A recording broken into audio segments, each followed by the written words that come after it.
Cabildeo presenta Informe Especial con Amalia Pando. Hola, un saludo cordial para todos ustedes. Este video ha puesto en evidencia, casi escandalizado al mundo entero. Me refiero al video que captó el apetito de Nicolás Maduro en un restaurante muy conocido de Estambul, en Turquía, el Salt Bae, uno de los más afamados restaurantes del mundo, con un chef que, bueno, se ha llevado muchas medallas en su especialización. Pero claro, lo que sorprende, no sorprende, pero provoca un shock, es este contraste entre miles, cientos de miles de venezolanos escapando del hambre, caminando kilómetros y kilómetros y kilómetros para encontrar un pedacito de tierra en este planeta que les dé cobija, que les dé alimento, que finalmente que les permita sobrevivir. Y esa realidad espantosa con este banquete de Maduro con su mujer al retorno de un viaje por Rusia y China, donde fueron a rogarse para ver si salvan la estatal PDVSA, que fue saqueada por estos mismos, por los protagonistas del banquete. Pues una parrillada tiene cualquiera, y muchos nos damos el gusto de vez en cuando de disfrutar en un buen restaurante un buen plato de parrillada, que le voy a decir los argentinos cuando podían. Pero en este caso es el contraste, es la hipocresía, sometiendo al pueblo venezolano a semejantes niveles de hambruna y él disfrutando de semejante banquete en el Salt Bae.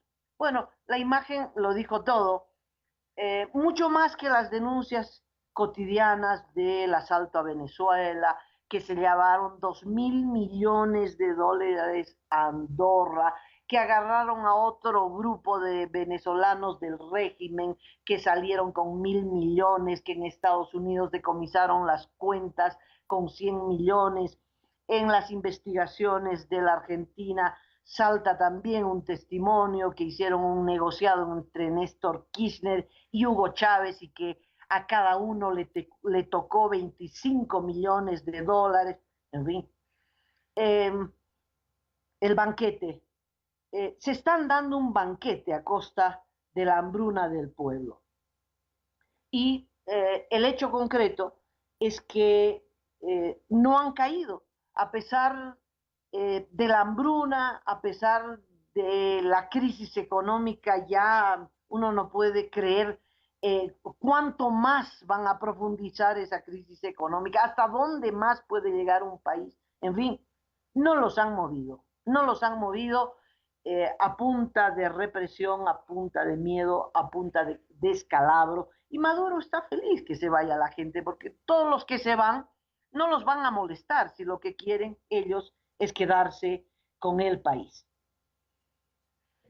¿Qué va a pasar en los próximos meses?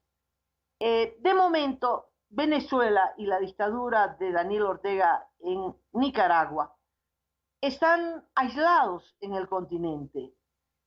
Tienen el apoyo de Cuba y tienen el apoyo de Bolivia con Evo Morales. Y nada más. Pero no sabemos qué pueda pasar, si el péndulo pueda ir.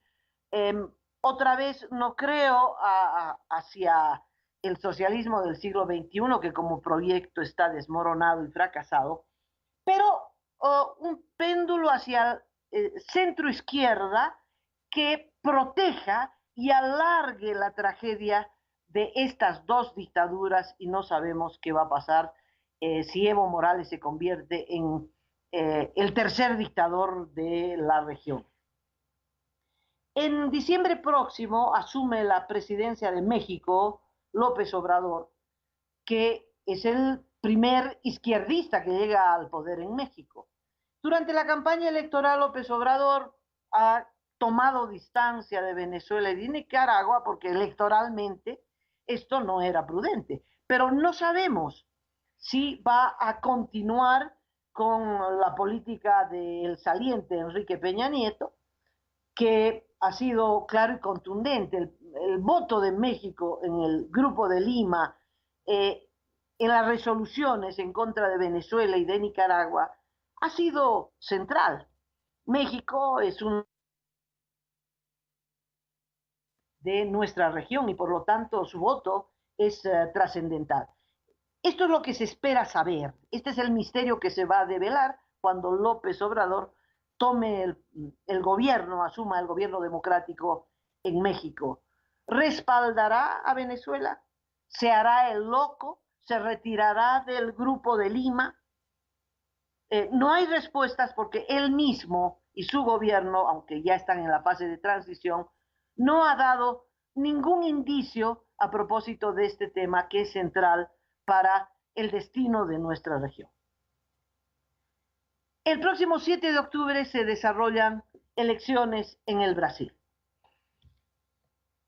Lula no ha podido participar en estas elecciones, está preso con una sentencia en segunda instancia de 12 años de prisión y la ley brasilera dice que no puede y entonces no pudo. Sin embargo, la gran simpatía por Lula está siendo transferida a su candidato a la vicepresidencia y la última encuesta, una encuesta de BOPE que ha sido publicada en la víspera, menciona dos hechos: que la sociedad brasileña se ha polarizado y que el ultraderechista, el impresentable Jair Bolsonaro, que ha recibido una puñalada en una manifestación pública y que está hospitalizado, ha subido la intención de voto al 28%, estaba en el 12%, y que el candidato del PT, Fernando Haddad, ha superado a el candidato de la izquierda, el laborista Ciro Gómez, que se ha estancado en 11%, y el candidato del PT ha subido al 19%, es decir, 11 puntos en los últimos 15 días.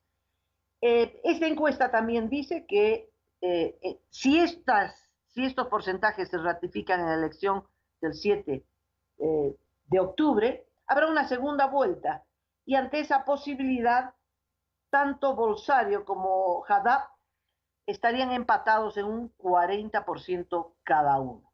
De tal modo que hay la posibilidad real de que a pesar del lavallato, a pesar de los millones que se robaron, de las coimas más grandes del mundo, a pesar de todo, el PT podría volver a tomar el gobierno en el Brasil.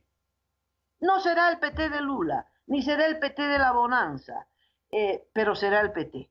Y eso significa que también este país, el más grande de la región, podría cambiar el sentido de su voto dentro de la OEA.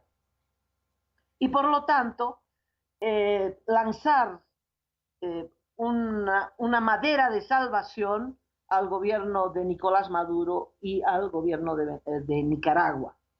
Ahí están los dos votos más grandes de los dos países más grandes, México y Brasil, que podrían, si no apoyar abiertamente a Venezuela, por lo menos podrían abstenerse. Con solo la abstención se salva Venezuela.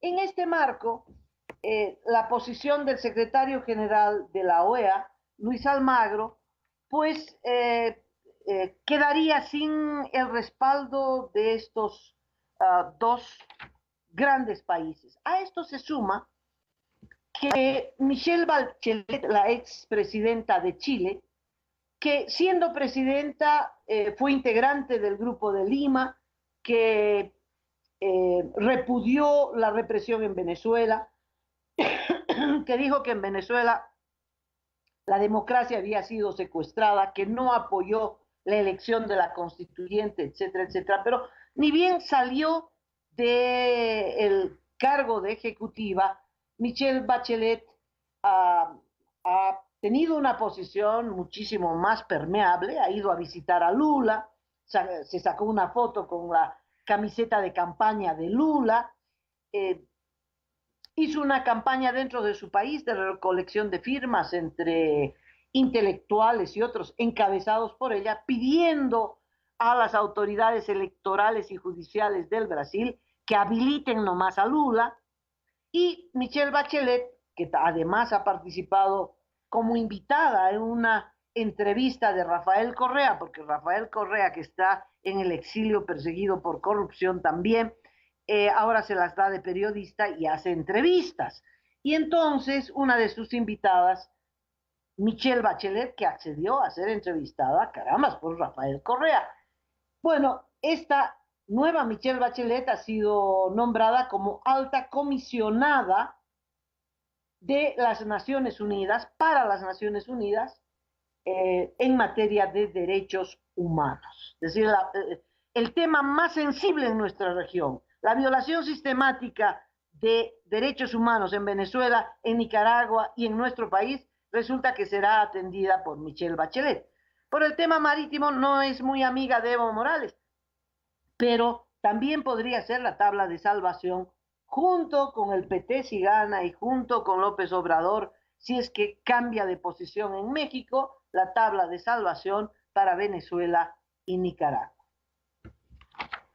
Luis Almagro ha tenido un encontronazo con su partido, el Frente Amplio Uruguayo. Luis Almagro es el secretario general de la OEA y en el último tiempo pues ha tomado una posición cada vez más radical en contra de las dictaduras de Venezuela y de Nicaragua.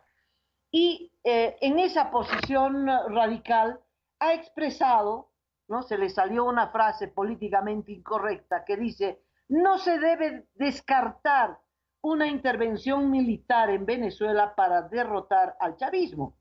Esto lo dijo en la frontera Venezuela-Colombia, en la localidad de Cúcuta, después de ver ese panorama desastroso, esa migración de los venezolanos que salen pidiendo comida, pidiendo medicamentos, pidiendo dónde vivir, que salen expulsados de su país amado, expulsados por el hambre, por la miseria, en fin.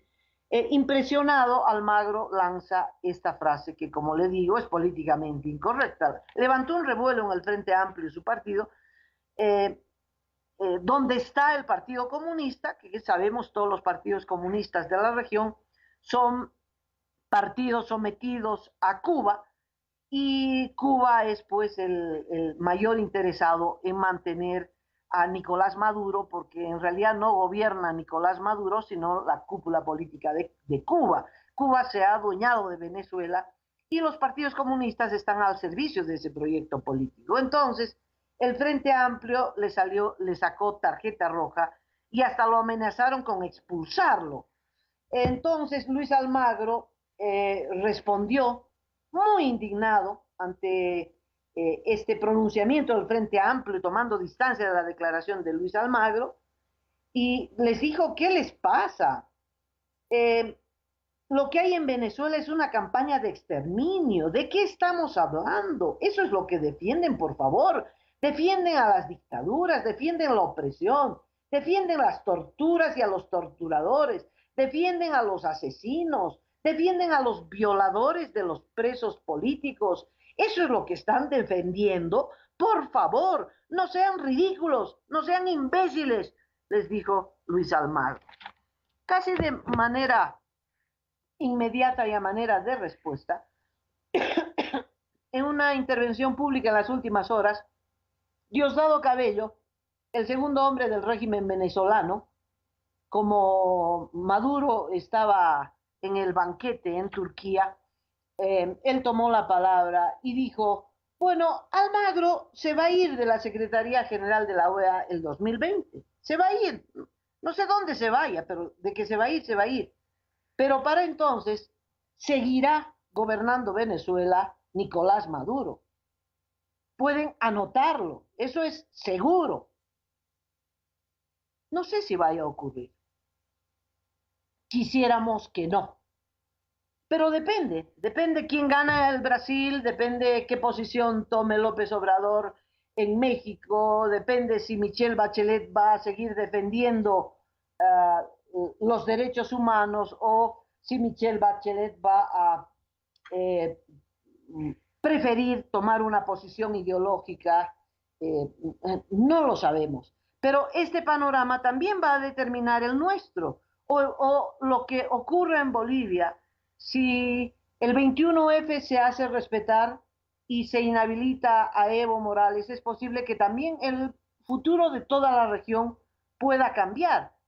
Si se consolida Evo Morales en un régimen tiránico, abiertamente tiránico, si hace un autogolpe para eludir el resultado de las elecciones o un fraude descomunal para también eh, no respetar el resultado ni del referéndum del 21F, ni el resultado electoral del 2009, pues eso va a favorecer sin duda la permanencia de las tiranías en Venezuela y en Nicaragua, pues haciendo una troika de sometimiento muy grande. Otra cosa que dijo Almagro es que a propósito de la soberanía, ¿no? Dijo, caramba, se están defendiendo la presencia cubana en Venezuela. En decenas de miles de cubanos es la presencia más grande de un Estado en otro Estado. Porque evidentemente Cuba se está jugando su propia sobrevivencia en el destino de Venezuela. Cuba, esta pequeña isla donde se produce caña de azúcar con cada vez menos mercado, hoy tiene un país riquísimo a su disposición que es Venezuela. Lo ha llevado a la quiebra, pero igual, como fuera, sigue recibiendo petróleo subvencionado. Y su existencia como régimen político también se juega en Venezuela. Porque, claro, hablar de soberanía tiene que ser un término, un concepto total. Estamos en contra de la intromisión de los gringos en nuestro país, pero también estamos en contra de la intromisión de los chinos, de los rusos y de los cubanos. Serán muy latinoamericanos, pero son un estado distinto. O peleamos por la soberanía total o pasamos de una dominación a otra dominación. Y eso es lo que está en juego. Eso es lo que está en juego en toda la región. Los cubanos no pudieron extender su revolución a través de la guerrilla. Perdieron con el Che Guevara, perdieron con todos los otros proyectos guerrilleros en Colombia. Bueno, fomentaron guerrillas en todo lado y esas guerrillas fracasaron. Y las guerrillas que se convirtieron exitosas, como las de Nicaragua, no terminaron en un gobierno socialista como el de Cuba, sino como el gobierno de Daniel Ortega en un gobierno tiránico, dictatorial, similar a los otros tiránicos de derecha. Para aquel que sufre la tiranía, aquel que muere fruto de la violación de los derechos humanos, realmente no es importante si el que disparó la bala que le cegó la vida es de derecha o es de izquierda. El punto es que no podemos tolerar que maten de esa forma a nuestros jóvenes, a nuestras ilusiones y a nuestra democracia. Un escritor nicaragüense, Sergio Ramírez, escribió un artículo que me parece muy esclarecedor sobre la situación en Nicaragua. La primera parte del artículo hace una referencia a todos los dictadores que pasaron en Nicaragua. Hubiese sido más breve si hubiera mencionado a los demócratas, porque son prácticamente inexistentes en nuestra región y particularmente en Nicaragua. Dice Sergio Ramírez, ha sido el caudillo el que ha triunfado siempre sobre las instituciones y sigue siendo así. De Zelaya a Somoza, fundador de una dinastía, y de Somoza a Ortega. Perdón. De los tres, Somoza no encabezó nunca una revolución, porque la demagogia y el cinismo, más su docilidad con la intervención extranjera y el haber mandado asesinar a Sandino en 1936, crearon su capital político. Pero entre los tres no hay diferencia alguna. Los une su conducta absolutista, la falta de escrúpulos y la falta de piedad, la retórica vacía, el oportunismo a tiempo, la capacidad de dar la vuelta a las palabras para que signifiquen lo contrario de lo que realmente quieren decir. Nuestra historia, dice Sergio Ramírez, siempre arcaica, da tropiezos en la oscuridad una y otra vez, y el camino que recorre a ciegas vuelve siempre a ser el mismo, un camino circular. Caudillos que pretenden quedarse para siempre en el poder, recluidos dentro del mundo que han fabricado en sus cabezas como una tenebrosa fantasía. Y dice, los llamados a diálogo de Daniel Ortega son otra farsa. Daniel Ortega va a negociar con quiénes, con los muertos, en medio de la paz del cementerio. Y la historia de Nicaragua no difiere mucho de la historia nuestra. Otro artículo importante que también gira alrededor de Daniel Ortega, pero que tiene que ver con América Latina y con nuestro país, lo ha escrito Jesús Aznares, y tiene que ver con qué postura va a tomar o debería tomar la izquierda en América Latina. Haciendo referencia a lo que dijo también Luis Almagro, el secretario general de la OEA. ¿Cómo es posible que algunos que todavía creen que son de izquierda o se reivindican de izquierda puedan estar defendiendo dictadores, tortura, asesinato, desapariciones, ejecuciones extrajudiciales? ¿Cómo pueden ser parte de una organización publicitaria de campaña política para defender a estos regímenes impresentables? Y es que lo son aparatos financiados y dependientes del régimen cubano, lo fueron siempre los PCs y toda la influencia que tienen los PCs. En nuestro país, a Dios gracias, el Partido Comunista nunca tuvo gran influencia en los sectores populares, pero existe y está en el gobierno de Evo Morales y militantemente apoyan todo tipo de violación de derechos humanos. Es más, consideran que ese objetivo es el prioritario, defender el proceso, como en los 60, 70, defendíamos la revolución cubana, no importa que fuera hambreadora, no importa que matara gente, no importa que violara todo lo que tenían que violar, porque la causa era lo más importante, la revolución.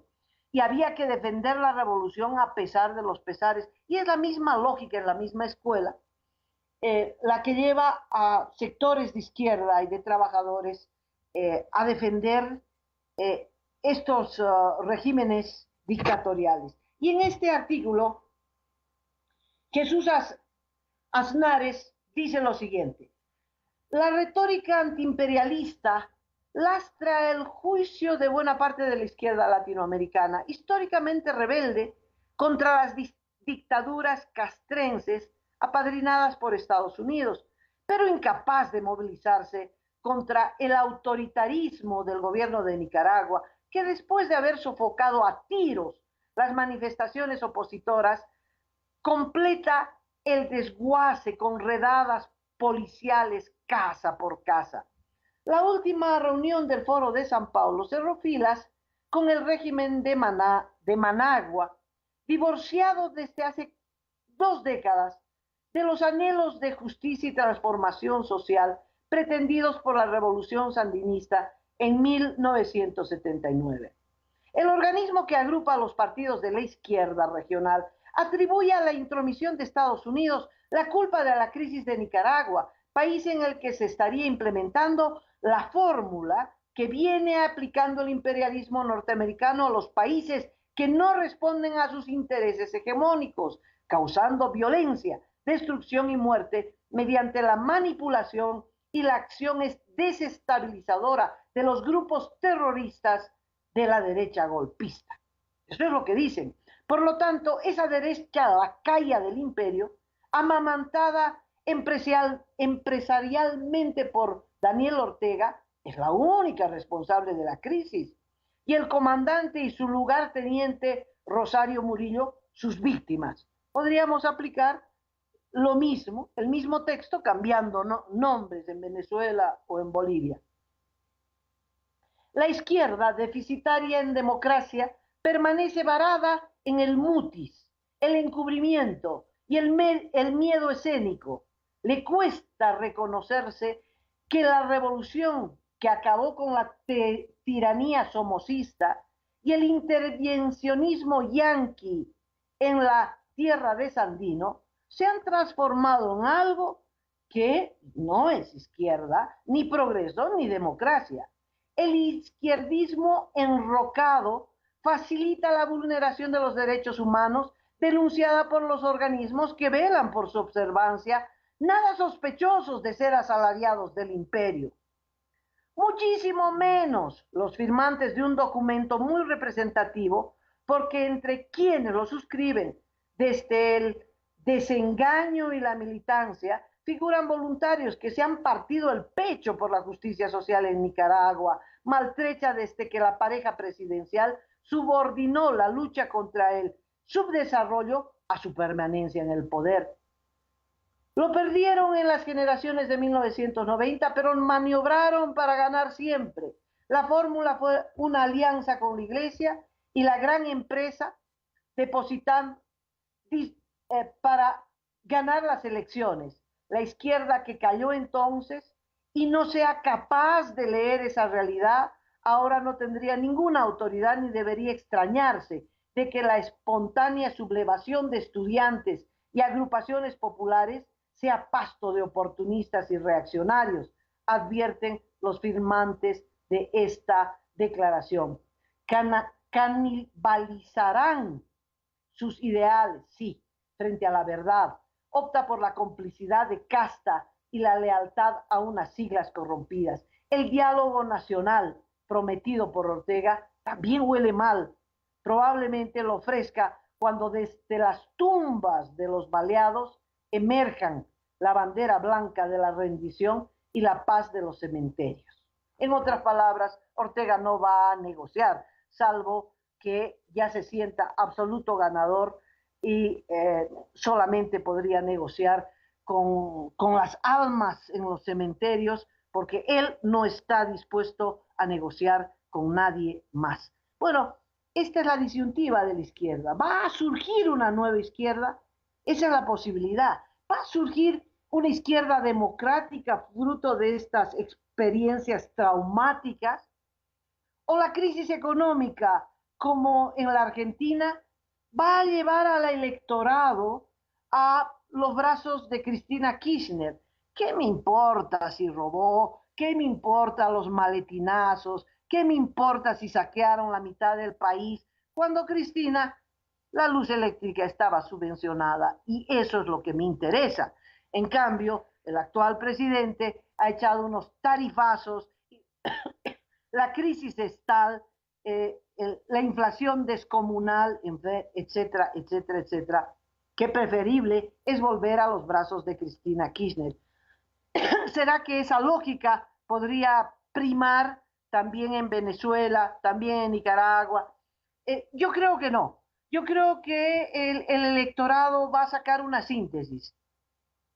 Ni la derecha, ni esta llamada o mal llamada izquierda, buscando unas nuevas opciones que le den una salida democrática a el país para el respeto a los derechos humanos y para la búsqueda de soluciones económicas. Y eso es lo que se espera el 2019 triunfe en nuestro país. Un triunfo que tendrá que ser respetado o un triunfo que tendremos que hacer respetar. Bueno, y hasta aquí llego yo con otro informe. Estaré con ustedes aquí en Cabildeo a las 10 de la mañana. Cabildeo presentó Informe Especial con Amalia Pando.